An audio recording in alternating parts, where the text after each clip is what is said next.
रचा है उसका पार्ट 2। आज उसके आगे के वचनों को हम सीखेंगे।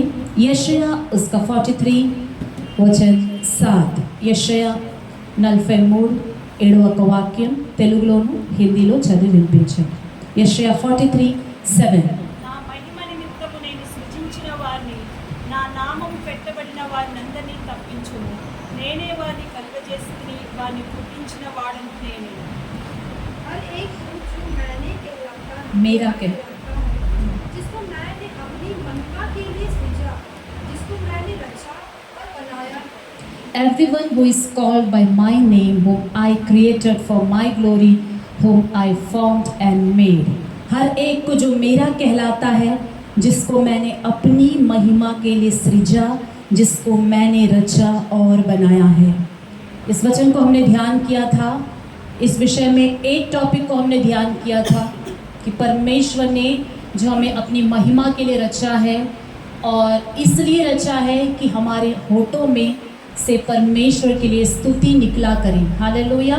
तो इस विषय में कि आराधना कितना इम्पॉर्टेंट है और प्रभु के उपस्थिति में प्रत्येक संडे हमें आराधना को चूकना नहीं चाहिए। वर्शिप में स्टार्टिंग से ही आने के लिए प्रयत्न करना चाहिए। इस वचन के विषय में मैंने काफ़ी बातों को आपको सिखाया था और उस वचन को सुनने के बाद लगभग 2 संडे तक काफ़ी परिवार फर्स्ट सॉन्ग से पहले आ गए। यानी एक वचन सिर्फ 2 सप्ताह काम करता है। मैंने इसे अनुभव से देखा है। ఒక వారం చెప్పిన వాక్యాలు 2 వారాలే పనిచేస్తుంది। అలా కాకుండా దేవుని ఒక వాక్యం విన్నప్పుడు అది సదాకాలం మన జీవితంలో మనం అనుసరించేలాగా ఉండాలి। प्रभु का वचन जब आप सुनते हैं तो हमेशा प्रभु के वचन में चलने की तरह, बनने की तरह निर्णय लेना है। हालेलुया। जो 2 सप्ताह के लिए सुनते हैं फिर वही काम करते हैं, हम प्रभु के वचन के अनुसार चलने वाले लोग नहीं कहलाएंगे। प्रभु ने अपनी महिमा के लिए हमें रचा है और कैसे प्रभु को हमारी ज़िंदगी के द्वारा महिमा मिल सकती है। एक तो हमने देखा कि प्रभु की महिमा हमारे ज़िंदगी से स्तुतियों के द्वारा, उनको जो है स्तुति बलि देकर, उनकी आराधना कर कर, गीत गाकर प्रभु के लिए हम महिमा ला सकते हैं। आज हम देखेंगे और कुछ बातों को। यूहन्ना सुसमाचार उसका 15 अध्याय वचन 8 15:8। यूहन्ना सुवार्ता 15:8 हिंदी में पढ़कर सुनाइएगा। John chapter 15:8। मेरे पिता की महिमा इसी से होती है कि तुम बहुत सा फल लाओ, तभी तुम मेरे चेले ठहरोगे। मेरे पिता की महिमा इसी से होती है कि तुम बहुत सा फल लाओ, तभी तुम मेरे चेले ठहरोगे। पिता की महिमा, परमेश्वर की महिमा किससे होती है कि हम बहुत सा फल लाए। తెలుగులో చదువుదాం ఈ వాక్యాన్ని। మీరు బహుగా ఫలించుట వలన నా తండ్రి మహిమ పంచబడును. ఇందువలన మీరు నా శిష్యులగుదురు. ఆమేన్। మీరు బహుగా ఫలించుట వలన నా తండ్రి మహిమ పంచబడును। నా తండ్రి మహిమ పరచబడును। हालेलुया। यदि हम बहुत सा फल लाते हैं, प्रभु यीशु ने कहा कि हम बहुत सा फल फलते हैं तो इसके द्वारा परमेश्वर को महिमा मिलती है। आमीन। तो यहाँ पर इस अध्याय में 15 अध्याय में प्रभु हमें एक डाली की तरह दिखाता है या फिर एक पेड़ की तरह दिखाता है। प्रभु चाहता है कि आत्मिक पेड़ जो हम हैं, परमेश्वर ने जो हमें लगाया है, इसमें बहुत सारे फल फले। हालेलुया। हमारी ज़िंदगी में क्या आनी चाहिए? बहुत सारे फल होने चाहिए और उन फलों के द्वारा परमेश्वर को महिमा मिलती है। तो फल क्या है और कहाँ कहाँ पर फल लाना चाहिए? हमेशा याद रखिए, फल यानी एक पेड़ अपने फल को खुद नहीं खाता है। ఒక చెట్టు తన ఒక ఫలాన్ని ఆ చెట్టే తిందు। చెట్టు ఫలించిందంటే చెట్టు ఒక ఫలాన్ని అనేకులు తింటారు। హల్లెలూయా। అలాగే మన జీవితంలో దేవుడు కోరేది ఫలాలు రావాలంటే మన ఒక జీవితం అనేకుల కొరకు ఆశీర్వాదకరంగా ఉండాలి। बहुतों के लिए हमारी ज़िंदगी आशीषमय रूप से रहना है। कैसे? अगर परमेश्वर ने आपको एक पति का स्थान दिया है तो आप एक अच्छा पति, एक अच्छे गुण वाले पति बनकर परमेश्वर को महिमा ला सकते हैं। यदि आप एक पत्नी हैं तो एक अच्छी पत्नी और अच्छे पत्नी के गुणों के द्वारा आप परमेश्वर को महिमा ला सकते हैं। आप पिता हैं तो एक अच्छे पिता के गुणों के द्वारा आप परमेश्वर को महिमा ला सकते हैं। एक आप माँ हैं तो अच्छे माँ के गुणों के द्वारा आप परमेश्वर को महिमा ला सकते हैं। आप एक बेटे हैं तो अच्छे बेटे के गुणों के द्वारा परमेश्वर को महिमा ला सकते हैं। आप एक बेटी है तो अच्छी बेटी के गुणों के द्वारा भी आप परमेश्वर को महिमा ला सकते हैं। आप एक कर्मचारी हैं बाहर काम करने वाले, तो एक अच्छे एम्प्लॉय के रूप में भी आप परमेश्वर को महिमा ला सकते हैं। जहां आपको विश्वास करके आपको नौकरी दिया गया है, वहां पर आप ईमानदारी से काम करके परमेश्वर की महिमा ला सकते हैं। हालेलुया। जहां कहीं परमेश्वर ने रखा है, वहां पर आप उन्नति करके, वहां पर अच्छे स्वभाव को दिखाकर, मसीह का स्वभाव दिखाकर, प्रेम दिखाकर आप परमेश्वर की महिमा ला सकते हैं। फल का अर्थ है, बहुत सारे अर्थ हैं। फल का एक अर्थ है गुण। ఫలముల అర్థము ఒక అర్థం ఏంటంటే మంచి గుణాలు। ఆమె ఆత్మీ ఫలాలని కూడా బైబిల్ దాన్ని చెప్తుంది। మంచి గుణాలు, अच्छा कैरेक्टर, अच्छे गुण। प्रभु चाहता है कि मसीही हर जो प्रभु का कहलाता है, हमारे अंदर से अच्छे गुण बाहर आए। आमीन।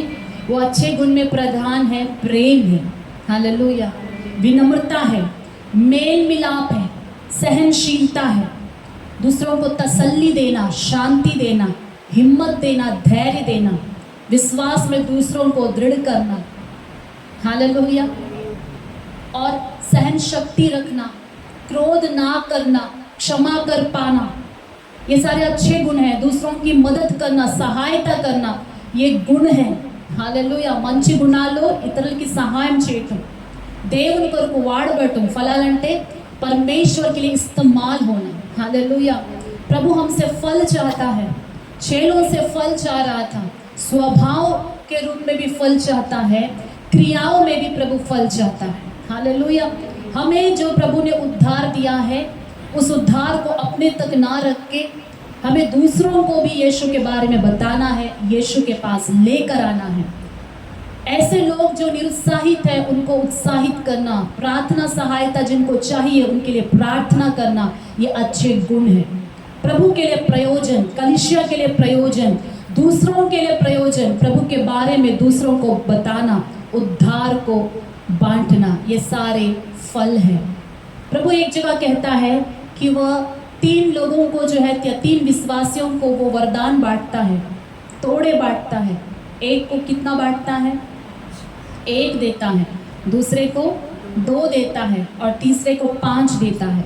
वचन कहता है कि जिसको 5 तोड़े मिले उसने और 5 कमाए, यानी वो बहुत फल लाया।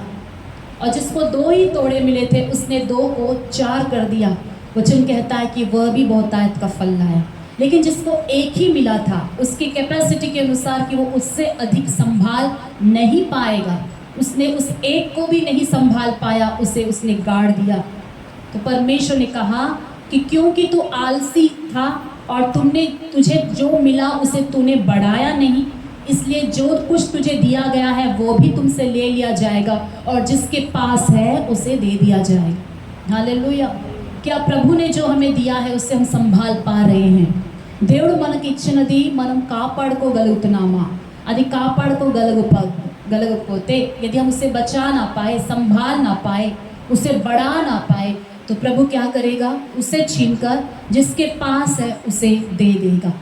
हालेलुया। దేవుడు మనకు అనుగ్రహించిన రక్షణ దాన్ని కాపాడుకోవాలి, పాతి పెట్టేయకూడదు। నాకు దొరికిన రక్షణ నా వరకే, అది ఎవరికి చెప్పకూడదు, सीक्रेट ఉండాలి। मैं एक सीक्रेट क्रिश्चियन की तरह रहना है, इसे छिपा देना है, गाड़ देना है, इसे भी गाड़ देना ही कहते हैं। हालेलुया। దేవుడు మనకిచ్చిన రక్షణను ఎవరికి కూడా పంచకపోతే, ఎవరు కూడా చెప్పకపోతే అది పాతి పెట్టినట్టే। పాతి పెట్టేస్తే ఇది ఎవరికి అది ఫలించదు, మీరు కూడా ఎదగలేరు। అలా ఉంటే ప్రభు ఏం చేస్తారు? అది ఇచ్చిన రక్షణ కూడా మన దగ్గర నుంచి కోల్పోతుంది। हालेलुया। దేవుడు ఇచ్చింది ప్రతి దాన్ని మనం ఏం చేయాలంట? వృద్ధిపరచాలి। फल बढ़ना है हमारे अंदर। क्या जब प्रभु ने हमें उद्धार दिया उस वक्त जब जैसा हमारा स्वभाव था, आज भी वैसा ही है कि हम बढ़ रहे हैं? क्या हमारे प्रेम में उन्नति हो रहा है? हमारे अच्छे स्वभाव में उन्नति हो रहा है? क्या परिवार के अंदर हमारे अच्छे स्वभाव में उन्नति हो रहा है? कलीसिया के भीतर समाज में हमारे अच्छे गुण क्या दूसरे लोग देख पा रहे हैं? हालेलुया। क्या हमारा उजाला लोगों के सामने चमक रहा है? मत्ती सुसमाचार 5वां अध्याय 16वां वचन, मत्ती सुवार्त 5वां अध्याय 16वां वाक्य। इसी प्रकार तुम्हारा उजियाला सब मनुष्यों के सामने चमके कि वे तुम्हारे भले कामों को देखकर तुम्हारे पिता की जो स्वर्ग में है बड़ाई करे। తెలుగులో చదువు। మనుష్యులు మీ సత్క్రియలను చూచి మనుషులు మీ సత్క్రియలను చూచి పరలోకమందున మీ తండ్రిని మహిమపరచునట్లు వారి ఎదుట మీ వెలుగు ప్రకాశింపనీయుడి। आमीन। उसी प्रकार तुम्हारा उजियाला, वचन ध्यान से सुनेगा, उसी प्रकार तुम्हारा उजियाला मनुष्यों के सामने ऐसा चमके कि वे तुम्हारे भले कामों को देखकर तुम्हारे पिता की जो स्वर्ग में है बड़ाई करे। हमारा उजाला मनुष्यों के सामने चमके। మన వెలుగు మనుషుల ఎదుట ఏం చేయాలంటది? ప్రకాశించాలి। మీరు అంటారు నాకెక్కడ వెలుగు ఉన్నది? मेरा कहाँ प्रकाश है आप कहेंगे? क्या हम साथ में चार्ज लाइट, ट्यूब लाइट लेकर घूमें? वचन ये कहता है कि हमारे चेहरे से किरण निकलते हैं जैसा कि मूसा के निकल रहे थे। हमारा उजियाला लोगों के सामने चमके। उसी सेकेंड लाइन में लिखा है कि वहाँ पर उजियाला का अर्थ है भले काम। हालेलुया। వెలుగు అంటే సత్క్రియలు, మంచి క్రియల్ని ఈ యొక్క వాక్యంలో దేవుడు దేంతో పోల్చారు? వెలుగుతో। हालेलुया। उजियाले से प्रभु ने तोला है भले कामों को। సత్క్రియలు లేవు అంటే మన జీవితంలో ఏమి లేదంట? వెలుగు లేదు। అది ఎవరికి ప్రకాశించట్లేదు, ఎవరికి వెలుగు చూపించట్లేదు, దారి చూపించట్లేదు, ఎవరికి ప్రయోజనకరంగా లేదు మన జీవితం। మంచి క్రియలు మనం చేస్తే మనలోంచి వెలుగు వెళ్తుంది। अगर हम भले काम करते हैं तो हमारे अंदर से प्रभु क्या कहता है कि प्रकाश चमकता है और वो प्रकाश लोग देख रहे हैं और देखकर क्या कर रहे हैं? स्वर्गीय परमेश्वर की बड़ाई कर रहे हैं। इंग्लिश में लिखा है कि they may glorify your god in heaven, कि वो हमारे जो है गुड डीड्स को देखकर स्वर्गीय परमेश्वर की महिमा करेंगे। దేవుని మహిమ పరుస్తారంట మనలో నుంచి సత్క్రియలు వస్తే। हालेलुया। जब किसी व्यक्ति से आपको सहायता मिलती है या किसी भी प्रकार का आपको प्रेम मिलता है, एनकरेजमेंट मिलता है, तो आप क्या कहते हैं? प्रभु इस व्यक्ति के लिए मैं आपको धन्यवाद देता हूँ कि राइट टाइम में मेरे पास आकर आपने एक स्वर्गदूत की तरह भेजा, मुझे सहायता भेजा। प्रभु आपको धन्यवाद। तो ये प्रभु को उस व्यक्ति के द्वारा क्या मिल रहा है? महिमा मिल रहा है। हालेलुया। मैं मुसीबत में था, प्रभु फलाना बहन आकर जो है मुझे एनकरेज करी, मेरे लिए प्रार्थना करी, उसने मुझे सलाह दिया, अच्छी तरह मुझे मदद करे। उस दिन वो व्यक्ति ना होते तो मैं कहीं नाश हो जाता, उस दिन वो मुझे नहीं रोकते तो मैं कहीं और भटक जाता। प्रभु ऐसे अच्छे लोगों के लिए आपकी स्तुति हो। ये क्या है? प्रभु को महिमा मिल रही हमारे द्वारा। ఎవరైనా మనం తలంచి దేవుని స్తుతిస్తున్నారా? ఎవరైనా మనం గుర్తు చేసుకొని దేవుని మహిమపరుస్తున్నారా? क्या कोई हमें याद करके परमेश्वर को महिमा दे रहा है? పలానా వాళ్ళు వచ్చి నాకు ఇలాగ సహాయం చేస్తారు, నేను హాస్పిటల్లో పడి ఉన్నప్పుడు నన్ను వచ్చి పలకరించారు, ప్రవ్వా అలాంటి మంచి సంఘము, అలాంటి మంచి స్త్రీలు, అలాంటి మంచి పురుషులు మనకు ఉన్నందుకు ప్రవ్వా మీకు స్తోత్రం అని వాళ్ళు చెప్పగలుగుతారా? హల్లెలూయా। చెప్పాలి। ఎంతమంది మేరీ గారిని దర్శించారు అంటే నేను అడగను, ఇప్పుడు మీకే తెలియాలి। హల్లెలూయా।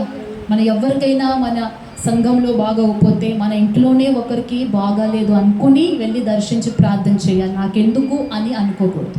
హల్లెలూయా। మన సత్క్రియలు చేయాలి, అదే ఫలము అంటే। ఫలము అంటే సత్క్రియలు చేయాలి, మన ద్వారా ఇతరులకి మేలు కలగాలి, हमारे द्वारा दूसरों को भलाई मिलनी चाहिए। हमारे ही खुद के घर के कोई एक सदस्य हॉस्पिटल में रहे तो क्या हम उनको देखने नहीं जाएंगे? ज़रूर जाएंगे और जाकर उनको तसल्ली देंगे, उनके लिए प्रार्थना करेंगे, उनको एक दो बात बोल कर आएंगे। हालेलुया। तो प्रभु चाहता है कि हमारे अंदर से भलाई निकल कर आए।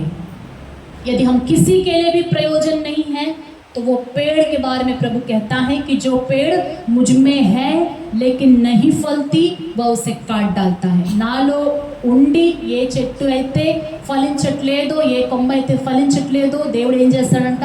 నరికి వేస్తానని చెప్పాడు। అందుకే బహుగా ఫలించాలి, కొద్దిగా కాదు। ఎలా ఫలించాలి? బాగా ఫలించాలి। कंजूसी से फल ना लाए, बहुतायत का फल लाए। बहुत लोग हमारे द्वारा आशीष को पाए, बहुत सारे लोग हमारी भलाइयों को देखकर परमेश्वर की स्तुति करें। आमीन। हालेलुया। देखेंगे इस वक्त कुलस्सियों 3 अध्याय, कुलस्सियों 3 अध्याय 22 से लेकर 25 तक। దాసులారా, మనుషులను సంతోషపెట్టు వారైన అన్నట్టు Hmm. కంటికి కనబడవల్లని కాక ప్రభునకు భయపడుచు కరణము గలవారి శరీరం బట్టి మీ యజమానులైన వారికి అన్ని విషయములలో విధేయులై ఉండుడి. हिंदी में पढ़ेंगे कोई? तीसरा अध्याय 22 से लेकर 25 तक, मूडो अध्याय 22 నుంచి 25. हे सेवकों, जो शरीर के अनुसार तुम्हारे स्वामी हैं, सब बातों में उनकी आज्ञा का पालन करो, समान दिखाने के लिए नहीं,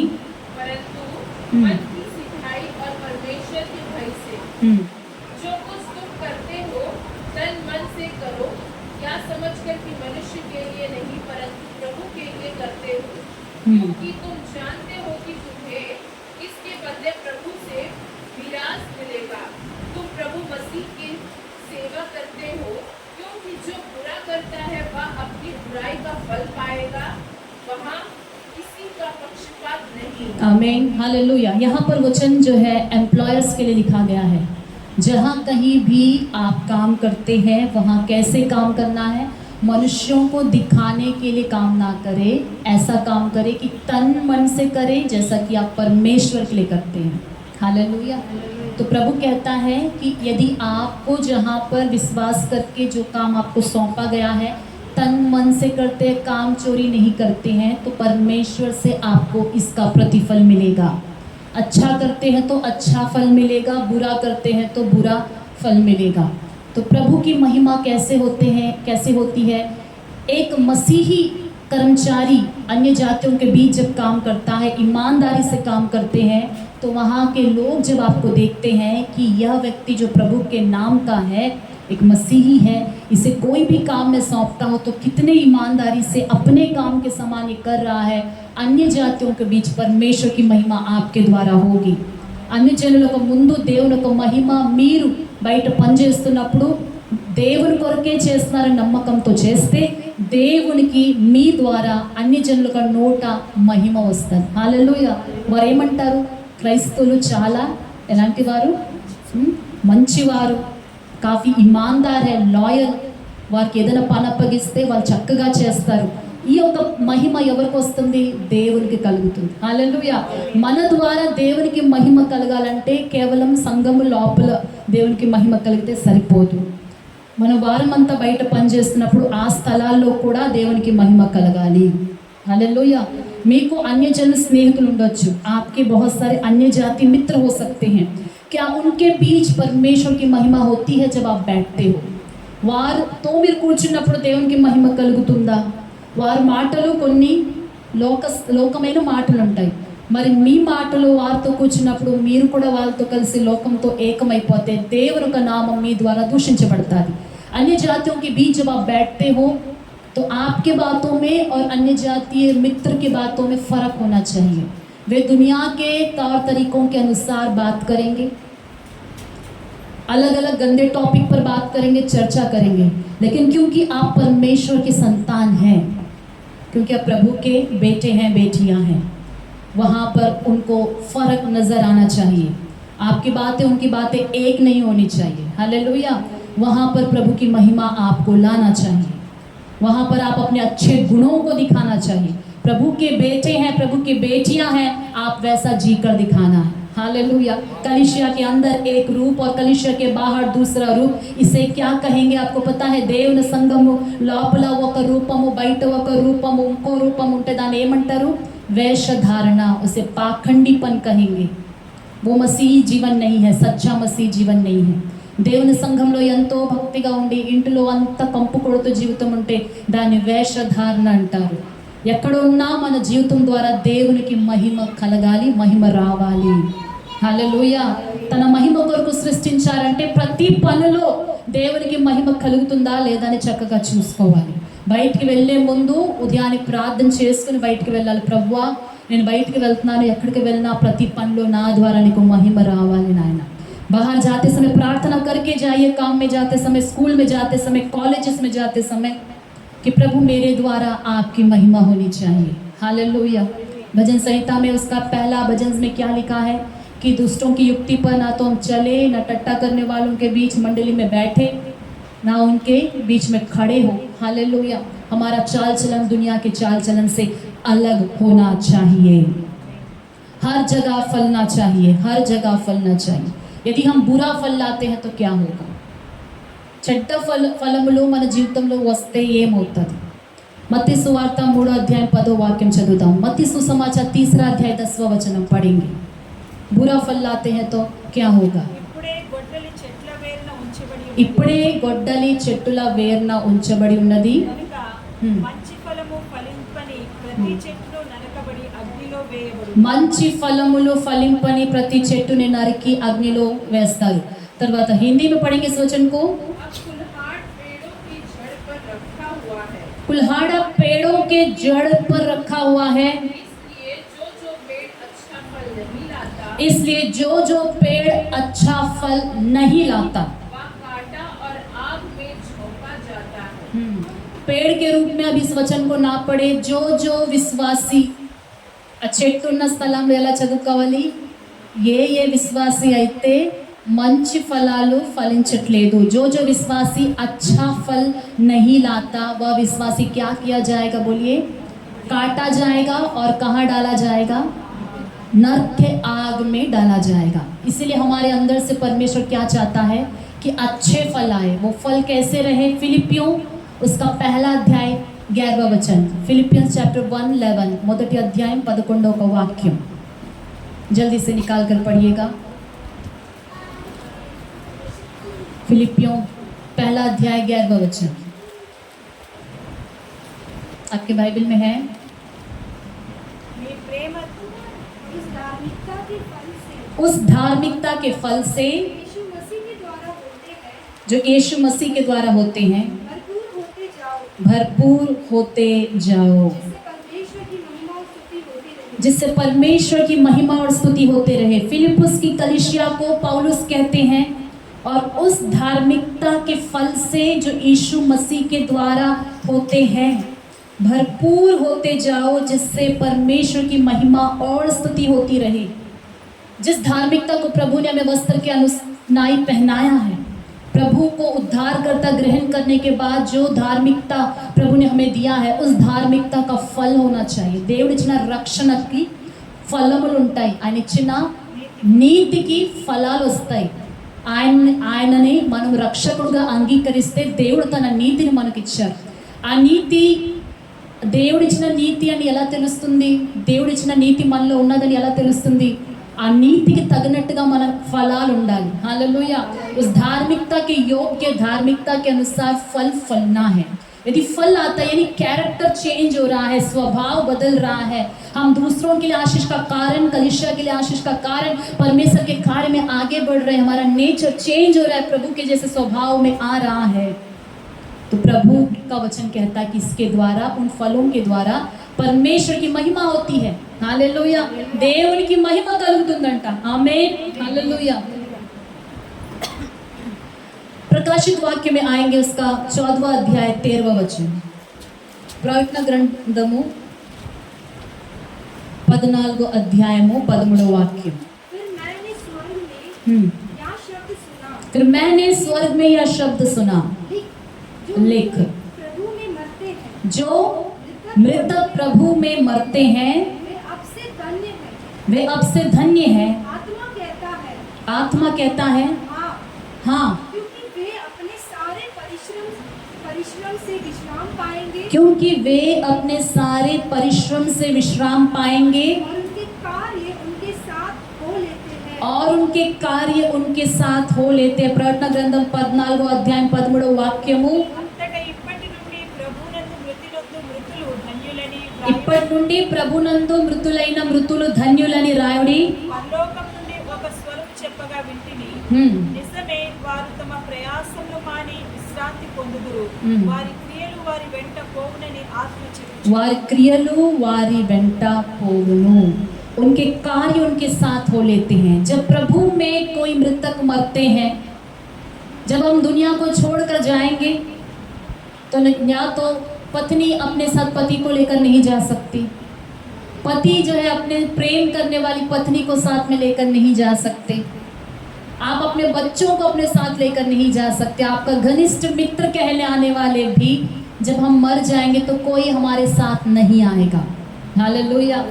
आपने जो घर कमाया है वो घर आपके साथ नहीं आएगा, जो ज़मीन आपने खरीदा है वो ज़मीन आपके साथ नहीं आएगा, आपकी गाड़ी आपके साथ नहीं आएगा, आपका सोना आपके साथ नहीं आएगा, आपका बुद्धि और आपने इस दुनिया में जो पोजीशन कमाया है, जो नाम, जो शोहरत, कुछ भी हमारे साथ नहीं आएगा। हालेलुया। क्या हमारे साथ आएगा? हमारे कार्य हमारे साथ होलेंगे। ఏమొస్తాయంట మనతో పాటు? మన కష్టాలు కూడా మనతో పాటు రావు, మన దుఃఖాలు మనతో పాటు రావు చనిపోతే ప్రభులో. మన ఇల్లు రాదు, మన విరోధులు రారు, మన వెనకాల తరుముకుంటాం. ప్రేమించేవారు కూడా రారు, అందరు ఇక్కడే విడిచిపెట్టేస్తారు అంతే. ఏది రాదు. ఇది నాది నాది అనుకుని బంగారం దాచుకుంటే, ధనం దాచుకుంటే, బ్యాంకులో ఉన్న డబ్బు కూడా మనతో రాదు. ఏమొస్తుందంట? క్రియలు వస్తాయి. హల్లెలూయా. మంచివైనా చెడ్డవైనా మనం చనిపోతే వద్దు వద్దు చీచి ఇది నేను చేసిన పని కాదన్నా నువ్వే చేసావని ఆ క్రియలు మనతో పాటునే వెనకాల వస్తూ ఉంటాయి. बुरे कार्य चीची हमने नहीं किया, छी मेरे पीछे मत आओ, ये गंदा काम मत आओ कहने से भी वो कार्य हमारे पीछे पीछे आएंगे. तूने ही किया, मैं तुम्हारे साथ आऊँगा, నువ్వే చేసావు ఈ పనులు, నువ్వే చేసావు అని మన వెనకాలే వస్తూ ఉంటాయి, తరుముకుంటూ వస్తూ ఉంటాయి. మంచి కార్యాలు అయితే నువ్వు సంతోషిస్తారు. हालेलुया. अच्छे कार्य हैं तो हम खुश होंगे कि वो हमारे साथ आए हैं, भूला नहीं दिया गया है. మంచి కార్యాలు మనతో వస్తాయి, అది విడిచిపెట్టబడవు. నేను ఎంతో మేలు చేశానండి, మనుషులు మర్చిపోయారండి. ఎంతవరకు నేను మేలు చేస్తే వాళ్ళందరూ ఈపు తిప్పుకుని వెళ్ళిపోయారు, ఒక్కరు కూడా నిలబడలేదు అని బాధపడుతుంటే అవన్నీ మనతో పాటు వస్తాయి, ఏది కూడా వ్యర్థంగా పోదు. हालेलुया. बहुत सारी भलाइयों को आपने यदि किया है, ऐसे आप व्यक्ति हैं कि अच्छे गुण और अच्छे कार्यों को आपने बहुतों की ज़िंदगी में किया है, दुख होने की ज़रूरत नहीं है. वो एक भी कार्य भुलाया नहीं जाएगा, वह एक भी कार्य पृथ्वी पर नहीं छूटेगा. आप जब पृथ्वी को छोड़ेंगे सब कुछ आपके साथ आएगा. हालेलुया. అన్నీ వస్తాయి. ఎందుకు వస్తాయి? మీకు రివార్డ్ ఇవ్వడానికి, సాక్ష్యం ఇవ్వడానికి. हालेलुया. అవి సాక్ష్యాలు ఇస్తాయి. ఈ వ్యక్తి పలానా రోజు నాకు ఇలాంటి మేలు చేశాడు, నేను కష్టంలో ఉన్నప్పుడు ఇలా నన్ను చూసుకున్నారు, ఆదుకున్నారు అని అలాగ సాక్ష్యాలు మీ యొక్క క్రియలు ఇచ్చినప్పుడు దేవుడు ఆ ఒక బహుమానం మీకు అనుగ్రహిస్తారు. हालेलुया. मसीही जिंदगी में अच्छे कार्य जो है, धार्मिकता जो मुफ्त में मिली है, सिर्फ उसको लेकर कि मसीही जिंदगी पूर्ण हो गया कहना बेवकूफ़ी होगा. धार्मिकता के योग्य फल लाने के लिए प्रभु कह रहा है. ఆమేన్. మన నీతికి తగినట్టుగా ఫలాలు ఫలించాలి, మారు మనసుకు తగినట్టుగా జీవించాలి. అప్పుడే మన పరలోకంలో వెళ్ళినప్పుడు ఇవన్నీ మన వెంట వస్తాయి. నీతి దొరికిందని మన ఇష్టానుసారంగా చెడ్డ పనులు చేస్తే అవి కూడా వచ్చి సాక్ష్యాలు ఇస్తాయి. దాని ప్రకారంగా చెడ్డ ఫలములే మనకి దొరుకుతాయి. हालेलुया. जो पेड़ बुरा फल लाता है वो काटा जाएगा और कहाँ पर डाला जाएगा? पढ़े थे हमने, वो आग में डाला जाएगा. हालेलुया. तो प्रभु को महिमा कैसे मिलती है मसीहों? जब हम परमेश्वर के लिए कार्य करते हैं, దేవుని కొరకు పని చేసినప్పుడు, మంచి క్రియలు చేసినప్పుడు ఏం దొరుకుతుంది? దేవునికి మహిమ కలుగుతాయి. అనేక మనుషులు చూసి ఆ వెలుగును చూసి దేవుని మహిమపరుస్తారు, మంచి క్రియలను చూసి దేవుని మహిమపరుస్తారు. హల్లెలూయా. మన జీవితం దేవునికి మహిమపరిచేలాగా ఉన్నదా లేదా? ఆమేన్. కొంతమందికి అలవాటు ఉంటుంది, బయట ఎంతో మేలు చేస్తారు కానీ దేవుని కొరకు ఒక్క పని కూడా చేయరు. కొంత మంచోళ్ళు ఎలా ఉంటారు? బయట అనేకులు ఎంతో మంచోడు అంటే ఎంత మంచోడు. कुछ लोग ऐसे होते हैं कि ऐसा नाम कमाते हैं कि बाहर लोग कहेंगे कि ये व्यक्ति बहुत अच्छा है, बहुत अच्छा है, बहुत अच्छा है. బయట ఎంతో మంచి పేరు పొందుకుంటారు. కొందరు అలాగ ఉంటారు. ఇంటోళ్ళు కూడా తెలీదు, బయట అంత మంచి పేరు ఉంటుంది, అందరూ సెల్యూట్ ఇస్తారు, నమస్తే సార్, నమస్తే సార్. కానీ ఆ సార్ ఇంటికి వచ్చినప్పుడు ఆ భార్య చెప్పాలి సాక్ష్యం, లేకపోతే ఆ మేడం ఇంటికి వచ్చినప్పుడు ఆ భర్త చెప్పాలి సాక్ష్యం. कई लोग बाहर बहुत अच्छा नाम कमाते हैं, बाहर आपको बहुत लोग तारीफ करेंगे, आपको सैल्यूट करेंगे, सलाम करेंगे, वाह भाई ये भाई बहुत अच्छा है. लेकिन उस भाई के बारे में जब वो घर आता है उसकी पत्नी गवाही देना चाहिए कि वो भाई सच में कितना अच्छा है. हालेलुया. वो बहन कितनी अच्छी है, घर में उसका पति गवाही देना है, बाहर वाले सिर्फ बड़ाई कर रहे हैं, फिर ये పాఖండిపన్ होगा. మళ్ళీ అది వేషధారణే. బయట మంచి పేరు పొందుకుని ఇంట్లోకి వచ్చి మళ్ళీ మీరు అదే మీ ఒక రియల్ లైఫ్ చూపిస్తే అది కూడా వేషధారణే. దేవుడు నిజాయితీని కోరుతున్నారు. ప్రభు ఇమాందారీ చాతా హై, సచ్చాయి చాతా హై. కొంతమంది ఇంటిలో కూడా బాగుంటారు, బయట కూడా బాగుంటారు, అన్ని సత్తుకెళ్ళు బాగా చేస్తారు, అందరికీ మంచిగా వాడబడతారు. కానీ దేవుని విషయంలోకి వస్తేకి అసలు దేవుని పని కొరకు అసలు ముందుకు రారు. कुछ लोग बाहर अच्छा नाम कमाते हैं, घर में अच्छा नाम कमाते हैं, लेकिन क्या परमेश्वर की आपने कुछ किया? ड्यूटी में भी इतने पंक्चुअल होते हैं कि एक भी रिमार्क नहीं, एक भी फॉल्ट नहीं, लेकिन क्या वैसा आप परमेश्वर के पास गवाही को लेकर आए हो? దేవుడు మీకోసం ఏం సాక్ష్యం ఇస్తున్నారు? అన్ని చోట్ల మంచి పేరు సంపాదించుకున్నావు, నా భవనంలో నా ఇంటిలో పని చేస్తావని దేవుడు అడిగితే, मेरे घर में क्या तूने काम किया, मेरे भवन में क्या तूने काम किया? ప్రార్థన అయిపోయిన తర్వాత చైర్లైనా ఎత్తేసి వెళ్ళే ఒక స్వభావం ఉన్నదా? ఎప్పుడైనా నేను ఈరోజు ఊడుస్తాను, आज मैं झाड़ू लगाऊंगा, आज मैं जल्दी जाकर परमेश्वर के भवन में कुछ काम करूंगा, प्रभु के लिए मैं कुछ करूंगा, ऐसा कभी आपने सोचा? मैं किसी को प्रभु के बारे में बताकर उसे प्रभु के पास लेकर आऊंगा, उनकी राज्य की उन्नति में मैं सहयोग दूंगा. क्या आप प्रभु के राज्य को पहला स्थान देते हो? దేవుని యొక్క రాజ్యానికి మొదటి స్థానం ఇస్తున్నారా? అది అన్ని పనుల కన్నా ప్రధానమైన పని. శిష్యులు ఫలించమని దేవుడు చెప్పారంటే ఎలా ఫలించారు? जब चेलों को प्रभु ने फल लाओ बोला तो कैसे फल लाए? सब अपने अपने घर जाकर अपनी पत्नियों को बहुत प्यार करे, बस वहीं तक वो फल लाए. उनका फल इतना बड़ा था कि एक व्यक्ति थोमा इंडिया आकर प्रभु के बारे में बताने के लिए 20 साल यहाँ रह गया. हालेलुया. బహుగా ఫలించమంటే అంత దూరం వరకు వెళ్ళి ఫలించారు. ప్రభు కొరకు ఇతరులకి చెప్తూమే నిజమైన నీతి ఫలం. हालेलुया. గుణాలు కూడా మంచిగా ఉండాలి. प्रभु కొరకు మనం చెప్పాలి. गुण अच्छे होने चाहिए, प्रभु के बारे में दूसरों को बताना चाहिए. हालेलुया. आत्माओं को जीतने के लिए काम करना चाहिए. इसे ही फल लाने वाला विश्वासी कहेंगे. ఒక ఫలము అంటే ఒక చెట్టి ఉత్పత్తి ఏమి చేయట్లేదు అంటే ఒక్కరి ద్వారా ఒక్కరికి రక్షణే రావట్లేదంటే అది గొడ్డు చెట్టు అంటారు. उसको क्या बांझ पेड़ कहेंगे? फल नहीं लाने वाले पेड़ को. बांझ विश्वासी ना रहे, हम दूसरों को जो है प्रभु के बारे में बताएं. हालेलुया. इसके द्वारा परमेश्वर को महिमा मिलती है. आमीन. हाथों को उठाकर परमेश्वर की स्तुति करेंगे. आएंगे दूसरा विषय में. अभी पहला कुरिन्थियों 10वां अध्याय 31. और कैसे प्रभु की महिमा हमारे द्वारा हो सकती है, ఇంకా ఎలాగా దేవుని యొక్క మహిమ మన ద్వారా వస్తుంది. First Corinthians chapter 10:31. इसलिए तुम चाहे खाओ, चाहे पियो, चाहे जो कुछ करो, सब कुछ परमेश्वर की महिमा के लिए करो. తెలుగు में కాబట్టి మీరు భోజనం చేసినను పానం చేసినను మీరేమి చేసినను సమస్తము దేవుని మహిమ కొరకు చేయుడు. ఓకే. మీరు భోజనం చేసినను పానీయం చేసిన, అందరూ వింటున్నారా? మీరు భోజనం చేసినను పానీయం చేసినను ఏది చేసినను సమస్తము దేవుని మహిమార్థమే చేయుడి. चाहे आप खाओ, चाहे पियो, चाहे जो कुछ करो, सब कुछ परमेश्वर की महिमा के लिए करो. अब मेरा सवाल है कि आप जो कुछ खाते हैं, जो कुछ पीते हैं, क्या उससे परमेश्वर को महिमा मिलती है? మీరు తినే వస్తువుల ద్వారా దేవునికి మహిమ కలుగుతుందా? మీరు తాగే వస్తువుల ద్వారా దేవునికి మహిమ కలుగుతుందా? మీరు జ్యూసులు, నీళ్ళు ఇవే మంచి పదార్థాలు తింటే తాగితే, మనుషులందరూ భోజనం చేసే మంచి పదార్థాలు తింటే దేవునికి మహిమే కలుగుతుంది. దాన్ని దాటుకుని శరీరాన్ని పాడు చేసే చెడ్డవై తాగినా తిన్నా దాని ద్వారా దేవునికి మహిమ రాదు. हालेलुया. ऐसी चीज़ें जब आप खाते हो या पीते हो जिससे आपका शरीर नाश हो रहा है, चाहे वो शराब हो, चाहे वो पान हो, चाहे वो कोई भी गंदा चीज़ हो जिससे आपका शरीर नाश हो रहा है, आपका परिवार नाश हो रहा है, इससे परमेश्वर को महिमा नहीं मिलती है. खाने और पीने के द्वारा भी परमेश्वर को हमें क्या लाना चाहिए? महिमा लाना चाहिए. वचन इसी अध्याय में 19 से मैं पढ़ रही हूँ, देखिएगा. 10वां अध्याय 19 నుంచి నేను చదువుతున్నాను.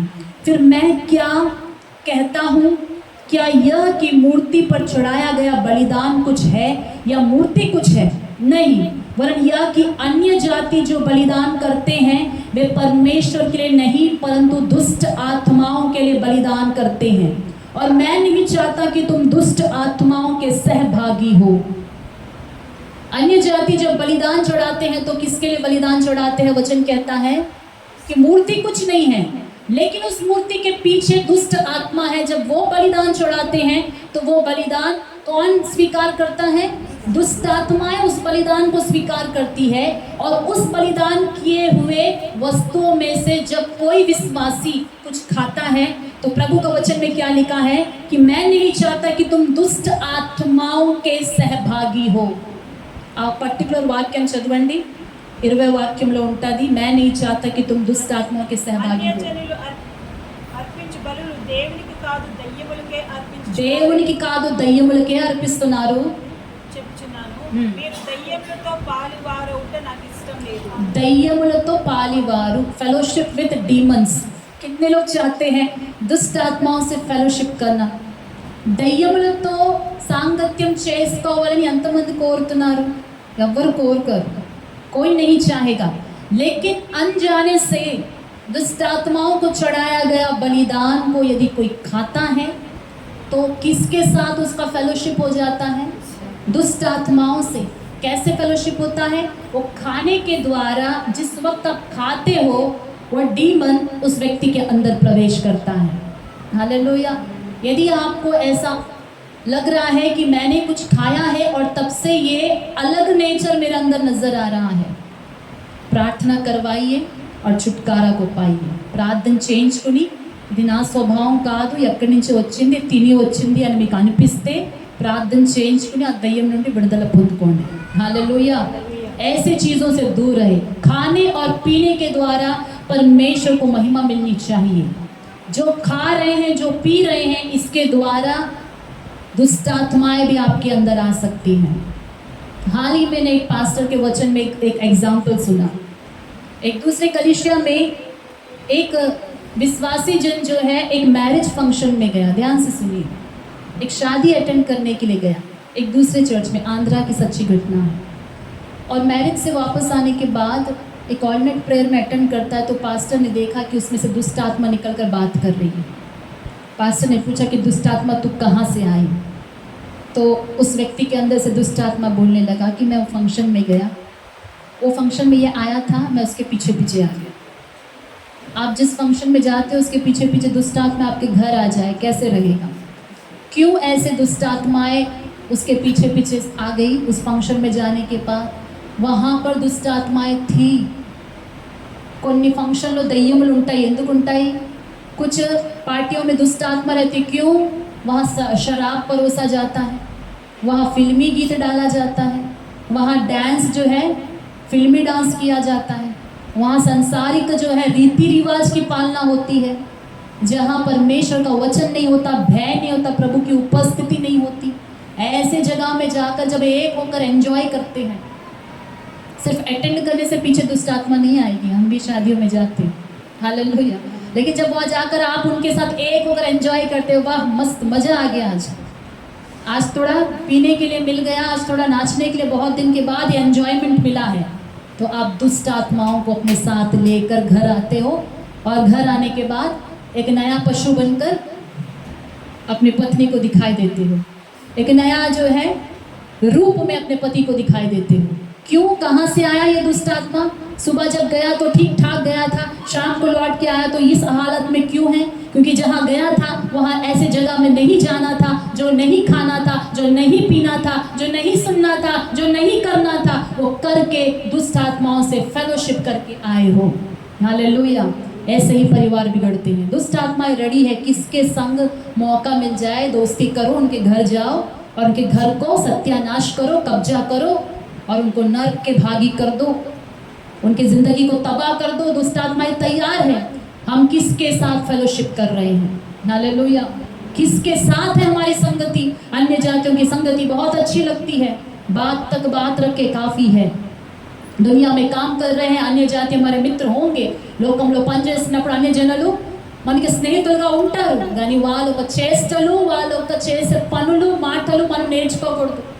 उनके साथ मित्रता हो सकती है, लेकिन उस मित्रता में उनके जैसे काम, उनके जैसा बोलचाल, उनका रीति रिवाज, उनके तौर तरीके, उनका खान पान सीखकर दुष्ट आत्माओं को लेकर घर मत आइए।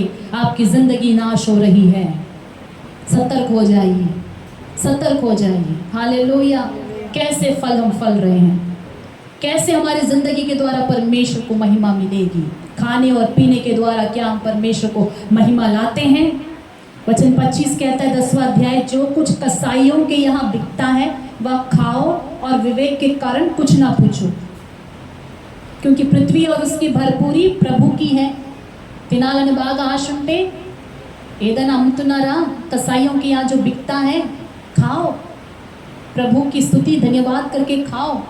लेकिन ऐसे चीज़ बहुत सारे हैं जिन्हें खाना परमेश्वर का वचन मना करता है। हालेलुया।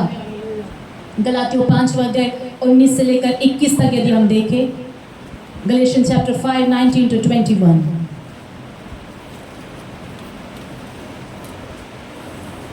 शरीर के काम तो प्रकट है, शरीर के काम तो प्रकट है, अर्थात व्यभिचार, वे विचार, ये शरीर के काम है, ये पाप के कार्य है जो प्रकट है, सबको दिखते हैं, ये वो वे विचार है। हाँ, गंदे काम, गंदे काम, लुच्चपन, लुच्चपन, मूर्ति मूर्ति पूजा, पूजा, टोना, टोना, बैर, भैर, झगड़ा, झगड़ा, ईर्ष्या, ईर्ष्या, क्रोध, क्रोध, विरोध, विरोध, फूट,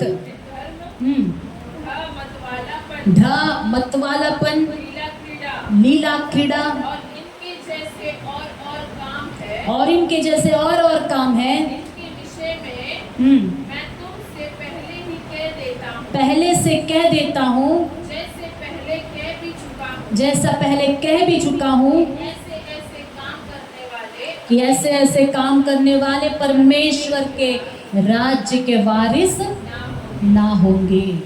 देखिए लिस्ट में आप कुछ चीज को हाईलाइट करते हैं। व्यभिचार करने वाला परमेश्वर के राज्य का वारिस नहीं होगा, सब जानते हैं। क्रोध करने वाला, వ్యభిచరించే వాళ్ళు దేవుని యొక్క రాజ్యానికి వారసులు ఎవరు అందరికీ తెలుసు, కానీ దేవుని యొక్క వాక్యం లిస్టులో ఇంకేమున్నది? కోపం అంట। నార్మల్గా పరిశుద్ధమైన కోపం ఒకటి ఉంటుంది, దాన్ని మించిన దయ్యం లాంటి కోపం ఒకటి ఉంటుంది। एक पवित्रता का क्रोध होता है, जब कोई गलत करता है तो उसको जो है डांटने का एक क्रोध होता है। इसे क्या कहते हैं? ये एक पवित्र क्रोध है। हालेलुया। एक नॉर्मल छोटा सा गुस्सा होता है जो थोड़े समय तक ही रहता है, बस टेम्पररी छोटा सा गुस्सा, वो भी नो प्रॉब्लम। प्रभु का वचन कहता है कि शाम से पहले ही मेल मिलाप कर लो, शैतान को मौका ना दो। एक और क्रोध होता है जो शैतानी क्रोध होता है। शैतान को मौका नहीं, वो क्रोध ही क्या होता है? शैतानी क्रोध होता है। क्रोध का अंत नहीं होता है। परमेश्वर का वचन कहता है ऐसा क्रोध किसी को कहाँ ले जा सकता है? దయ్యం లాంటి కోపము ఒక వ్యక్తిని నరకం తీసుకుని వెళ్తారు। హల్లెలూయా। ईर्ष्या, इसे कभी हाईलाइट किए हैं? ईर्ष्या करने वाले कहाँ जाएंगे? परमेश्वर के राज्य के वारिस नहीं होंगे। ईर्ष्या करने वाले प्रभु के राज्य के बाहर रहेंगे। गंदे काम, व्यभिचार एक अलग लिस्ट है, गंदे काम एक अलग लिस्ट है। हालेलुया। ये दोनों अलग है। मैंने व्यभिचार नहीं किया, लेकिन गंदे काम कर रहे हो, प्रभु के राज्य के बाहर रहेंगे। लुच्चपन, झगड़ा करने वाले कहाँ रहेंगे? प्रभु के राज्य में नहीं रहेंगे। विरोध करना, फूट, विधर्म, मतवालापन, पी के टाइट है, मतवालापन, शराब पीने वाले परमेश्वर के राज्य के बाहर रहेंगे। और ऐसे ऐसे और काम हैं जिनके विषय में मैं तुमसे पहले से कह देता हूँ कि जैसा पहले कह भी चुका हूँ, ऐसे ऐसे काम करने वाले परमेश्वर के राज्य के वारिस ना होंगे। ये सारे बुरे फल हैं। ఇవన్నీ ఏంటి? చెడ్డ ఫలములు। చెడ్డ ఫలములు ఫలిస్తే మన జీవితం ద్వారా దేవునికి మహిమ వస్తుందా? ऐसे बुरे फल हमारे ज़िंदगी में उत्पन्न करने से क्या हमारी ज़िंदगी के द्वारा परमेश्वर को महिमा मिलेगी? దేవుడు మన సృష్టించుకున్నది మన ద్వారా దేవునికి మహిమ కలగాలని। प्रभु ने हमें रचा है कि हमारे द्वारा परमेश्वर को महिमा मिल रहा। वचन सुनेगा बच्चे, नौजवान, लास्ट लाइन, प्रभु का भय होना चाहिए आपको। प्रभु जो है हमें रचा है कि परमेश्वर के लिए महिमा को लेकर आए। क्या हम प्रभु की महिमा लेकर आ रहे हैं? మన ద్వారా దేవునికి మహిమ కలుగుతుందా?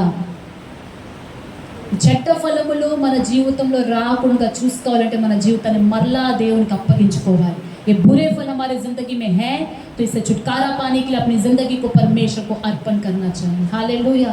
नहीं तो हमारे द्वारा परमेश्वर को महिमा नहीं मिलेगी। एक और वचन देखेंगे गलातियों उसी अध्याय में, आइए गलातियों 6 अध्याय वचन 7 से 10 तक मैं पढ़ रही हूँ। धोखा ना खाओ, परमेश्वर टट्टों में नहीं उड़ाया जाता। हालेलुया। धोखा ना खाओ, परमेश्वर टट्टों में नहीं उड़ाया जाता, क्योंकि मनुष्य जो कुछ बोता है वही काटेगा। మనం ఏది విత్తుతామో అదే కోస్తాము। क्योंकि जो अपने शरीर के लिए बोता है वह शरीर के द्वारा विनाश की कटनी काटेगा। जो शरीर के लिए बोता है यानी शरीर के द्वारा जो भी पाप के कार्य जो करता है वही अपने ही शरीर के द्वारा ही विनाश की कटनी काटेगा। कोई और नहीं, हमारा ही शरीर के कार्य हमारे विनाश की कटनी को कटवाएगा। और जो आत्मा के लिए बोता है वह आत्मा के द्वारा अनंत जीवन की कटनी काटेगा।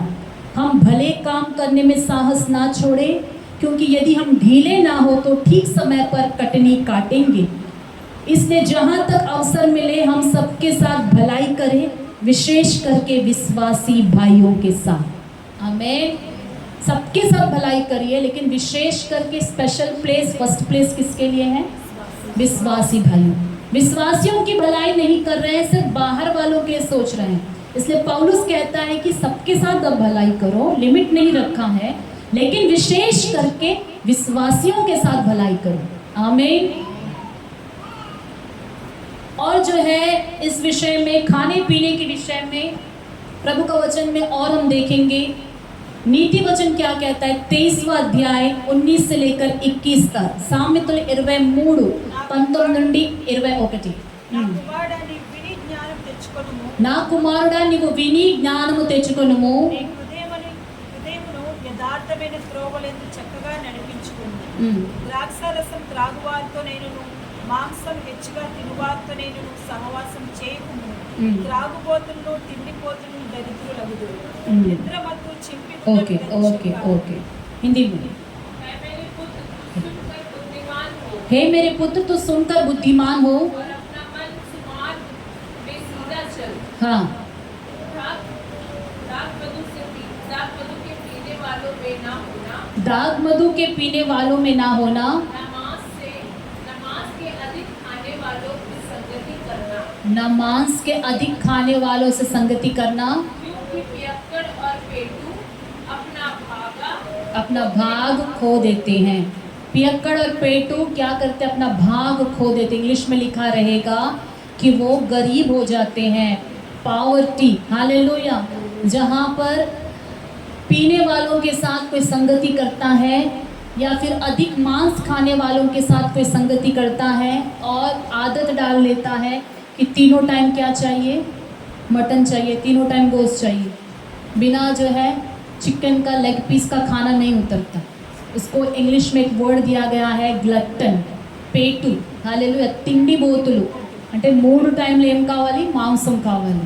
మాంసం తినే వాళ్ళతో సాంగత్యం చేసుకుని ఆ ఒక దయ్యం అటాక్ అవుతుంది। బాగా తినే వాళ్ళతో ఫ్రెండ్షిప్ చేసుకుంటే ఏమవుతుంది? ఆ తిండి పోతే దయ్యము మంచిగా ఉన్న వాళ్ళు కూడా చెడుపుతుంది। आप देखिएगा आपके मित्र क्या करते हैं कि बार बार बाहर घूमना, मांस खाना, पैसे उड़ाना, ऐसे लोगों के साथ आपने संगति किया है तो इसका एंड क्या होगा? वचन में लिखा है कि वो गरीब हो जाएंगे। क्यों? फ्री में कोई नहीं बांट रहा है चिकन। गरीब हो जाएंगे और पियक्कड़ों की दोस्ती करेंगे, मित्रता करेंगे तो धीरे धीरे वही स्वभाव आएगा। यह भी एक व्यक्ति को गरीब बना देगा, कंगाल बना देगा। वचन हिंदी में लिखा है कि उसको चितड़े पहनने पड़ेंगे। चितड़े यानी फटे हुए कपड़े, फटे गंदे मैले कुचले कपड़े पहने हुए आप उनको देखेंगे। क्यों? उनकी संगति किसके साथ है? वैसे ही लोगों के साथ है। इसीलिए आप जो है ऐसे लोगों से दूर रहे। यदि आपके परिवार में कोई ऐसा फंस गया है, उनके लिए सचेत होकर प्रभु के सामने प्रार्थना करें कि ये दुष्ट आत्मा उनको छोड़कर चला जाए। आमीन। हालेलुया। पहला कुरिन्थियों 3 अध्याय वचन 16 और 17। 1 Corinthians chapter 3, 16, 17। क्या तुम नहीं जानते क्या तुम नहीं जानते कि परमेश्वर का मंदिर हो कि तुम परमेश्वर का मंदिर हो? क्या आपको नहीं पता? మీకు తెలీదా మీరు దేవుని యొక్క ఆలయమై ఉన్నారని? और परमेश्वर का आत्मा तुम में वास करता है। और परमेश्वर का आत्मा तुम में वास करता है। यदि कोई परमेश्वर के मंदिर को नष्ट करेगा, यदि कोई परमेश्वर की मंदिर को नष्ट करेगा, परमेश्वर उसे नष्ट करेगा। परमेश्वर उसे नष्ट करेगा। परमेश्वर का मंदिर पवित्र है और वह तुम हो। ఆమేన్, హల్లెలూయా। దేవుని యొక్క మందిరం ఎలాంటిదంట? పరిశుద్ధమైనది। ఆ మందిరం ఎవరు?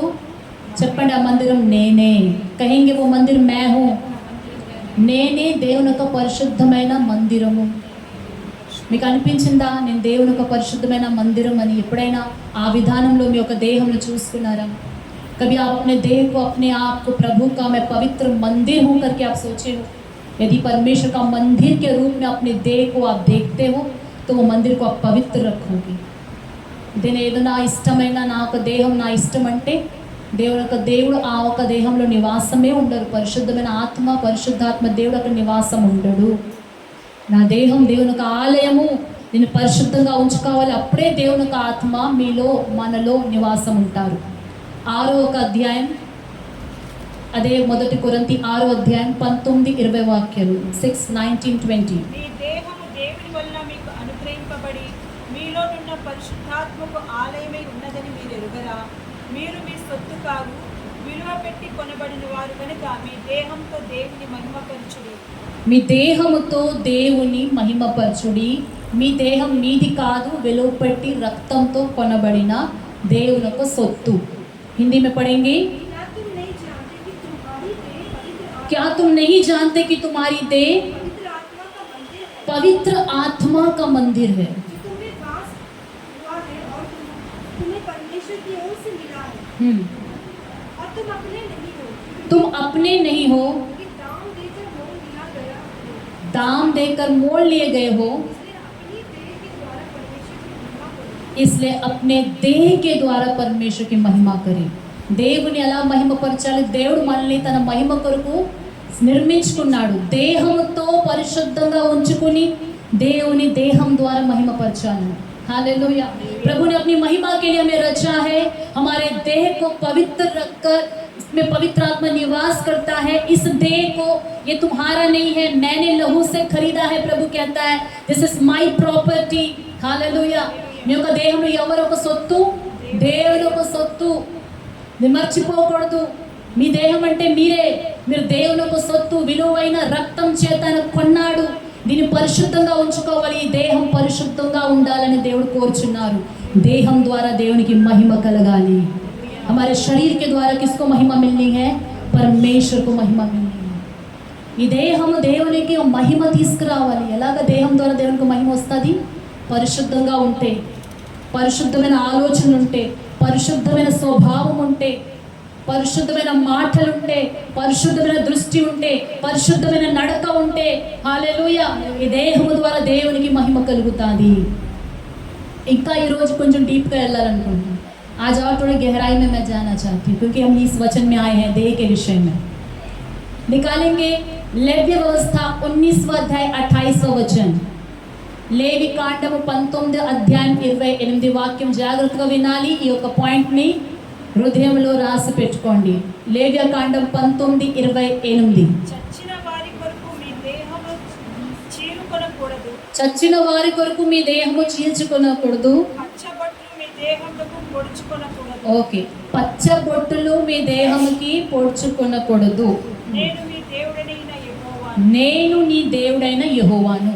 హిందీ में मुर्दे के कारण अपने शरीर को बिल्कुल ना चीरना, मुर्दे के कारण अपने शरीर को बिल्कुल ना चीरना और ना उसमें छाप लगाना, और ना उस पर छाप लगाना। सभी बोलेंगे, अपने देह पर छाप ना लगाना। अंदर చెప్పండి,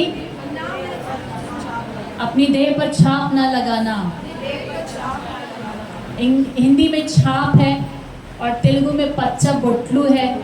इंग्लिश में लिखा है कि tattoo. Do not cut your bodies for the dead or put tattoos marks on yourself. NIV में टैटू लिखा है, KJV में लिखा है कि do not print any marks on you. अपने शरीर में कोई प्रिंट थप्पा मत लगाओ, हालेलुया, टैटू मत लगाओ। आप में से कोई है टैटू लगाए वाले? పచ్చ బొట్లు ఎవ్వరికి లేదంటారు, ఎంత మంచిగా అంటారు। कितने लोग जो है लाल टैटू लगाते हैं अपने हाथों में और पाँव में। ఎర్ర టైటూలు ఎంతమంది రాసుకుని, రెడ్ టైటూస్, మెహందీ, గోరింతాకు, అది కూడా टैटू ఒక ఫ్యామిలీలోనే వస్తుంది, हालेलुया। वो भी टैटूस है जो हाथों में लगाते हैं। परमानेंट टैटू नहीं है, टेम्पररी टैटू है, लेकिन है तो ना टैटू, हालेलुया। है तो वो मार्क, है तो वो अलग से बाहर से आप लेके लगाते हो। प्रभु का वचन कहता है क्योंकि क्यों ना लगाए, ये अन्य जातियों का ये रीति रिवाज है, वो अन्य जातियों का चाल चलन है। దేవుని ఒక వాక్యం నుంచి పుట్టుకొచ్చింది కాదు, प्रभु के वचन में से नहीं निकला है ये मेहंदी लगाना। ये अन्य जातियों की परंपरा का एक हिस्सा है। वो अपना जश्न मनाना या अपने शादी या अपना किसी फेस्टिवल में लेडीज़ अपने हाथों में मेहंदी लगाकर क्या दिखाती हैं कि वो किसी फंक्शन के लिए रेडी हो रही है, हालेलुया। क्या परमेश्वर के भवन में प्रभु के मेज में भागीदार होने वाले प्रभु के लहू से आपके देह को मोल लिया है, क्या हम उन अन्य जातियों के कार्यों को करें? అలాంటి అన్ని జనుల యొక్క క్రియలు మనం చేయొచ్చా, చేయకూడదు అని ఈరోజు నేర్చుకోండి, మీ పిల్లలు కూడా నేర్పించండి, హల్లెలూయా। ఎంతో ఆసక్తితో ఉంటుంది। చిన్నప్పుడు దేవుని భయం లేని వయసులో మేము కూడా అలాగే చేసేవాళ్ళం, చేయలేదని అంటలేదు। అప్పుడు దేవుని ఒక వాక్యం తెలియవు, ఆ భయము తెలియదు। చెట్టి మా ఇంట్లోనే ఉంటే కోసుకుని మేమే రుబ్బి మేమే బొట్టుల్లాగా చందమామలాగా పెట్టుకునేవాళ్ళం। ఆ కాలంలో తెలియదు, హల్లెలూయా। దేవుని ఒక వాక్యం సత్యం తెలిసిన తర్వాత మనకి అన్యజనులకి ఒక తేడా ఉండాలి, అన్నిటిలో ఉండాలి। శుద్ధ హృదయంతో చేతులు ఎత్తి ప్రార్థన చేస్తున్నాం కదా, ఆ చేతులు ఎలా ఉండాలి? పరిశుద్ధముగా ఉండాలి, అన్యజన ఆచారం కనిపించకూడదు। ఆ చేతులు చూస్తేనే తెలిసిపోతుంది అన్యజన చేతులని। మన చేతులకి అన్యజన చేతులకి తేడా ఉండాలి, ఉండాలా ఉండకూడదా? ఉండాలి, హల్లెలూయా। रोमियो 12वां अध्याय 1 वचन 1 से 2, 1 और 2। रोमियो 12वां अध्याय वचन 1 और 2।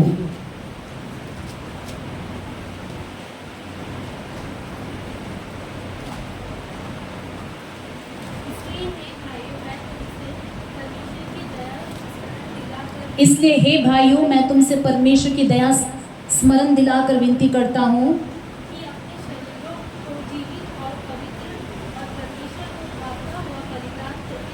अपने शरीरों को जीवित पवित्र भावता हुआ बलिदान करके चढ़ाओ। మన దేహంలో దేవునికి బలిగా అర్పించాలంట। ఎలాంటి బలి?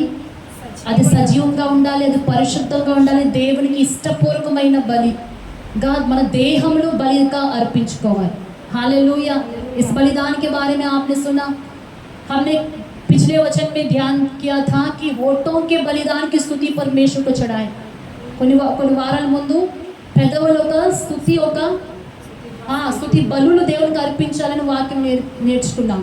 ఈ యొక్క వాక్యం ఏం సెలవిస్తుంది? మన దేహములనే బలిగా అర్పించాలి। हमारे देह को परमेश्वर को बलिदान करके चढ़ाना। बलिदान में क्या होता है? सैक्रिफाइस।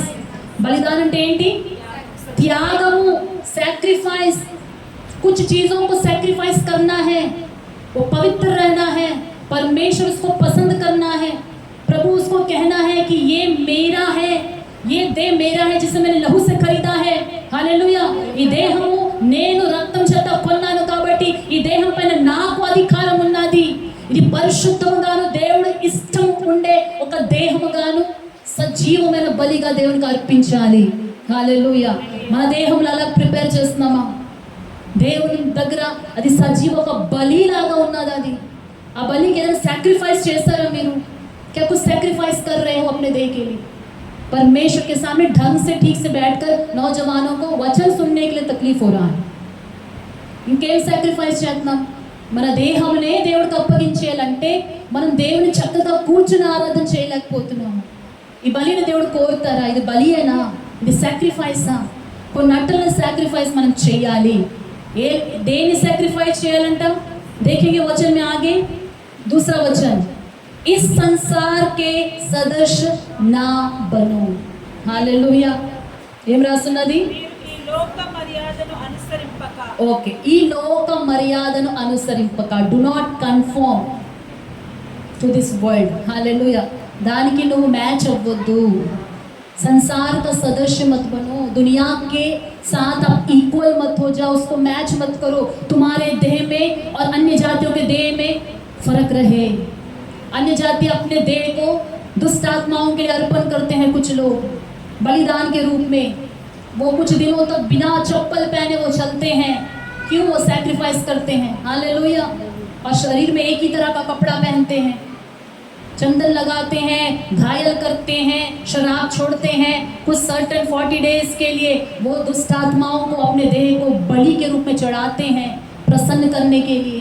परमेश्वर के लोगों को कहा गया है 40 दिन के लिए नहीं, 2 दिन के लिए, 1 दिन के लिए नहीं, सदैव परमेश्वर के लिए अपने देह को क्या करें?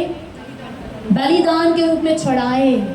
याद रहे कि हम हमारा देह परमेश्वर के लिए बलिदान है. इसे प्रभु ने अपने लहू से खरीद लिया. यहाँ हम अपने नहीं हैं. ఎందుకు చేయకూడదు? దేవుడు రక్తం ఇచ్చి కొన్నాడు. ఎందుకు చేయకూడదు? ఈ దేహం మీది కాదు, నాది కాదు, మనది కాదు, దేవునిది. కాబట్టి ఆ పనులు మనం చేయకూడదు.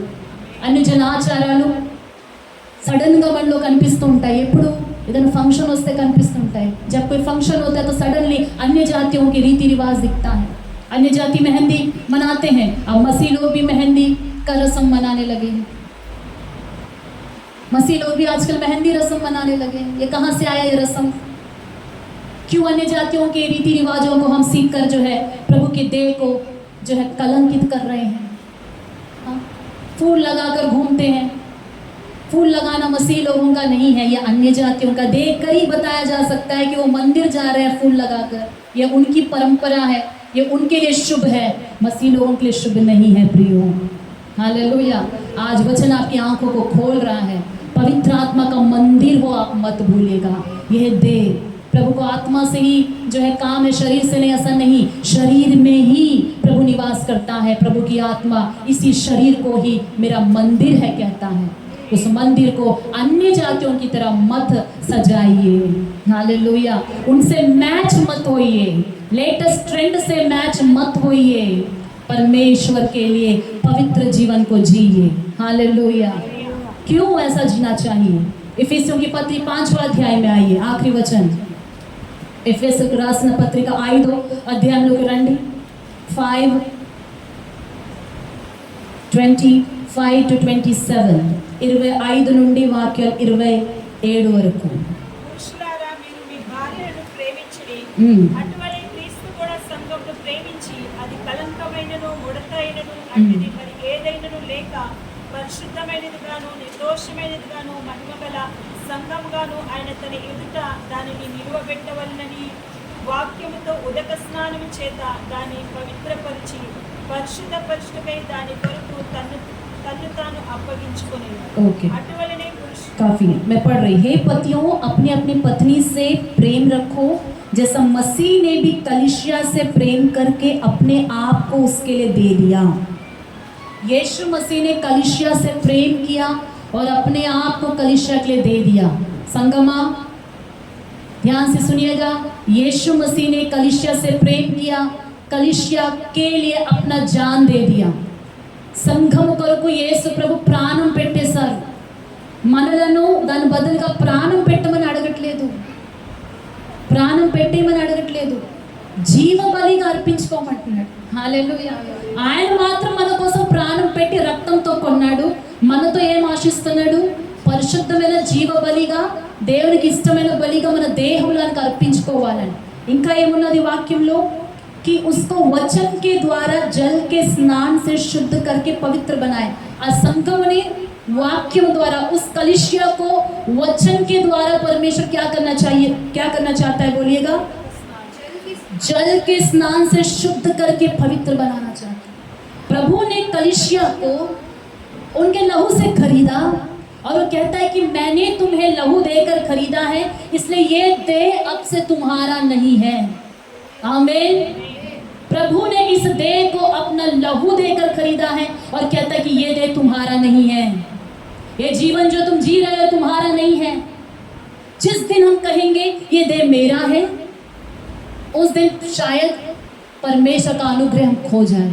दिनादि అని అనుకుని నా జీవితం నాది, నా ఇష్టం అని అనుకుంటే దేవుని కృపను కోల్పోతాం సంగమా। हालेलुया। प्रभु ने बोला कि ये देह मेरा है, मैंने लहू देकर खरीदा है, मैंने अपना जान दे दिया है कलीसिया के लिए। अब उस कलीसिया के लिए प्रभु क्या कहता है कि मैं इस कलीसिया को वचन के द्वारा जल का स्नान करा के शुद्ध करूंगा। कैसा शुद्ध करेगा इस देह को प्रभु? वचन के द्वारा एक स्नान हो रहा है। आज एक स्नान हो रहा है यहाँ पर, आमीन, कि दुनिया के रीति रिवाज से स्नान करा रहा है, पाप के क्रियाओं को धो रहा है प्रभु वचन के द्वारा। आमीन। ये वचन काफी लोगों का धो रहा है। आधीन होंगे तो वचन आपको धोएगा। क्यों वचन से ऐसा धो रहा है? देखेंगे, जल के स्नान से शुद्ध करके पवित्र बनाए और उसे एक ऐसी तेजस्वी कलीसिया बनाकर अपने पास खड़ी करे। उसे क्या बनाना चाहता है? వాక్యంతో ఎందుకు స్నానం చేయించున్నాడు దేవుడు? దాని ఒక మహిమ కలిగిన సంఘముగా, महिमा में तेजस्वी कलिशिया बनाकर अपने पास खड़ा करना चाहता है। దేవుని దగ్గర నిలబెట్టాలనుకుంటున్నాడు సంఘమును, లేకపోతే నిన్ను అని చెప్పాలంటే దేవుని పక్కన परमेश्वर के बगल आपको खड़ा करना चाहता है। वचन से स्नान करके शुद्ध करके कि अन्य जातियों का कोई रीति रिवाज ना हो, दुनिया का कोई निष्कलंक पाप ना हो, उसे शुद्ध करा के एक तेजस्वी अपनी महिमा से भर के अपने पास खड़ा करना चाहता है। మన జీవితం దేవుని పక్కన నిలబడేలాగా ఉన్నదా చూసుకోండి। ఆ మహిమ, ఆ ఒక గ్లోరీ ఎలాగొస్తుంది? అన్యజన ఆచారం మనలో ఉంటే దేవునికి महिमा వస్తుందా? रात अन्य जातियों का रीति रिवाज यदि हमारे जिंदगी में हो तो क्या वो तेज परमेश्वर जिस तेज से भरकर कलीसिया को अपने पास खड़ा करना चाहता है, वो तेज क्या होगा? हालेलुया। और देखेंगे नीचे वचन क्या कहता है, जिसमें ना कलंक ना झुर्री ना कोई और ऐसी वस्तु हो, वरन पवित्र और निर्दोष हो। आमीन। कलीसिया को प्रभु कैसे बनाना चाहता है? इफिसियों 5वां अध्याय उसका 27 वचन, जिसमें ना कलंक हो। कलीसिया कैसी होनी चाहिए? దేవుని సంఘము పరలోకం ఎత్తబడే సంఘం ఎలాగుంటది? దాంట్లో కలంకం ఉండదు, ముడత ఉండదు, మరి ఏదైనాను లేక आमीन। ना उसमें कलंक होगा, ना झुर्री होगा, ना कोई और ऐसी वस्तु होगी, वरन पवित्र और निर्दोष होगा। आ संघ में एत्तबड़ता है, वही कलीसिया उठा ली जाएगी। जो कलीसिया निष्कलंक रहेगी वही विश्वासी उठा लिए जाएंगे। जो विश्वासी निष्कलंक रहेंगे, जिसमें ना झुर्री होगी, जिसमें ना कोई और ऐसी वस्तु पाई जाएगी, वो निर्दोष और पवित्र होगी। हालेलुया। जो विश्वासी प्रभु के वचन को अनुमति देंगे कि प्रभु का वचन मुझे धोकर स्नान करके शुद्ध कर दे और प्रभु की तेज से मुझे भर दे। हालेलुया। एत्तबड़टम అంటే अंतर की सिस्टम उठाया जाना सबको पसंद है। हर एक चाहता है कि मैं स्वर्ग राज्य जाऊं, लेकिन क्या हमारी जिंदगी स्वर्ग जाने की तरह है? మన జీవితంలో ఆచారాలు, మన జీవితంలో లోక క్రియలు, పాప క్రియలు, हमारी जिंदगी में बहुत सारे रीति रिवाज, पाप, ये सब होंगे तो क्या प्रभु के राज्य में हम उठाए जाएंगे? आज प्रभु का वचन हमें फिर से याद दिला रहा है। हमने देखा यशायाह 43:7, everyone who is called by my name, whom I created for my glory, whom I formed and made। हर एक को जो मेरा कहलाता है, मैंने उसे अपनी महिमा के लिए बनाया है, प्रभु ने कहता। आमीन। अगर हम प्रभु के लोग कहलाते हैं, प्रभु ने आपको अपनी महिमा के लिए बनाया है। దేవుడు ఎలా సృష్టించుకున్నారు? తన మహిమ కొరకు। प्रभु ने अपनी महिमा के लिए, और प्रभु की महिमा हमारे द्वारा कैसे होगी हमने देखा। एक तो प्रभु की आराधना और स्तुति हमारे द्वारा निकलनी चाहिए। दूसरा हमने देखा कि जब हम बहुत फल फलते हैं तो परमेश्वर की महिमा हमारे द्वारा होती है। फल का अर्थ हमने देखा कि वो गुण है, वो अच्छे कार्य है। हालेलुया। और हमने क्या देखा? परमेश्वर के लिए हम इस्तेमाल होना। ये सारे अच्छे कार्य हम में से जब निकलेंगे, हमारे द्वारा परमेश्वर को क्या मिलेगी? महिमा मिलेगी। हालेलुया। इसमें हमने देखा कि जहाँ कहीं परमेश्वर ने हम एक एम्प्लॉय की तरह दुनिया में काम अब कर रहे हैं, वहाँ पर भी प्रभु की महिमा आनी चाहिए।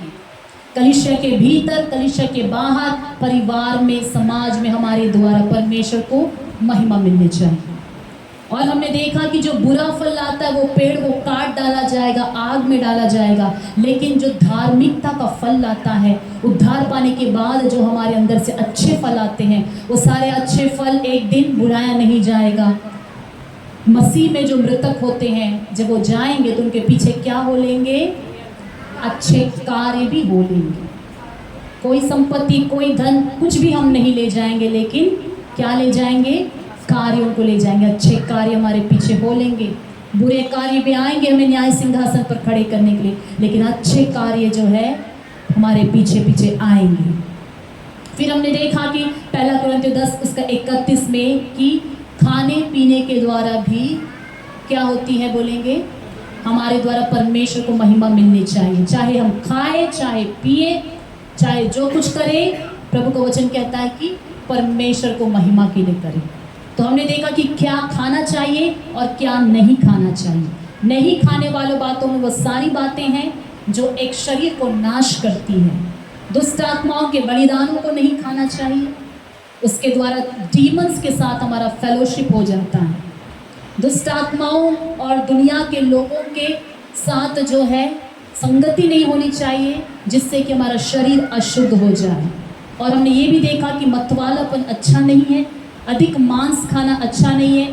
नीति वचन 23वां अध्याय प्रोवर्ब्स चैप्टर 23 19 to 21 में हमने देखा कि मतवालापन और पीने वालों के साथ दोस्ती करना और अधिक मांस खाने वालों के साथ दोस्ती करके वही नेचर को अपनाना, इसके द्वारा कंगालीपन, पावर्टी हमारी ज़िंदगी में आएगी। हालेलुया। शरीर के लिए नहीं बोना है, शरीर के लिए बोएंगे तो विनाश की कटनी काटेंगे, हमने देखा। और आखिरी में हमने ये भी देखा कि हमारा शरीर जो है प्रभु का मंदिर है। ये देह को प्रभु ने अपने लहू से खरीदा, इसे पवित्र रखे। इसीलिए कोई टैटू हमारे शरीर में नहीं पड़ना चाहिए। यहाँ तक कि सो कॉल्ड मेहंदी भी टैटू के फैमिली में आता है, मेहंदी भी ना लगाएं। आमीन। रोमियो के 12वां अध्याय 1 और 2 में देखा कि संसार के सदस्य हमें नहीं बनना है, हम दुनिया को मैच नहीं करना है। क्यों मैच नहीं करना है? क्योंकि हमें प्रभु ने अपने लहू देकर खरीदा है। हमें एक तेजस्वी कलीसिया बनाना चाहता है, वचन के द्वारा स्नान करवा के, ना उसमें झुर्री रहे, ना कोई कलंक रहे, ना डॉट, ना ब्लेमिश रहे, ना कोई रिंकल्स रहे। उस तरह पवित्र होने से ही उनके पास हम खड़े रह सकते हैं। हालेलुया। वही कलीसिया उठा ली जाएगी। इसलिए आत्मिक जिंदगी क्या है? खेल नहीं है। विश्वासी जिंदगी खेल नहीं है। ये अन्य जातियों का रीति रिवाज, अन्य जातियों का चाल चलन, ये सब हमारा नहीं है। प्रभु की कलीसिया तेजस्वी बने, प्रभु चाहता है। प्रभु को महिमा लाने वाली कलीसिया हम बने, प्रभु चाहता है। आइए हम सभी उठकर खड़े हो जाएंगे। रंडी मन मंदिर ले चलो बता। आइए सभी उठकर खड़े हो जाएंगे, आंखों को बंद करेंगे, अंदर ले चल बढ़ कल मुस्कुल आंखों को बंद करें। प्रभु के सामने हम प्रार्थना करें। प्रभु आज वचन से कलीसिया को धो रहे हैं। प्रभु के सामने उन सारी बातों को मान ले जो अब तक अन्य जातियों के रीति रिवाज हमारी जिंदगी में पाए गए, वो पाप के कार्य पाए गए, जो पेड़ बुरा फल लाता है, प्रभु का वचन में हमने देखा कि वो काटा जाएगा और आग में डाला जाएगा। लेकिन जो पेड़, जो डाली प्रभु में बनी रहती है और फलती है, उसे प्रभु चाहता है कि और फल लाए। जितना अधिक हम फल लाएंगे, प्रभु की महिमा हमारे द्वारा होगी। क्या प्रभु की महिमा हमारे द्वारा हो रही है? परिवार में क्या हमारे द्वारा प्रभु की महिमा हो रही है? एक पति के रूप में, एक पत्नी के रूप में क्या आपके द्वारा परमेश्वर की महिमा हो रही है? एक पिता के रूप में, एक माँ के रूप में क्या आपके द्वारा परमेश्वर की महिमा हो रही है? एक बेटी के रूप में, बेटा के रूप में क्या आपकी महिमा, आपके द्वारा परमेश्वर को महिमा हो रही है? एक एम्प्लॉय के रूप में क्या आपके द्वारा परमेश्वर की महिमा हो रही है? समाज में आपके चाल चलन के द्वारा क्या परमेश्वर को कोई कहता है कि सच में ये प्रभु के लोग हैं? क्या समाज में हमारे द्वारा परमेश्वर की महिमा हो रही है? हालेलुया। हमारे देह के द्वारा क्या परमेश्वर को महिमा मिल रही है, या और भी बहुत सारी बातें हैं जो प्रभु को महिमा नहीं ला रही है? तो आज प्रभु हमसे बात कर रहे हैं, हम शुद्ध हो जाए, कलंक ना रहे, झुर्री ना रहे, कोई दोष ना रहे।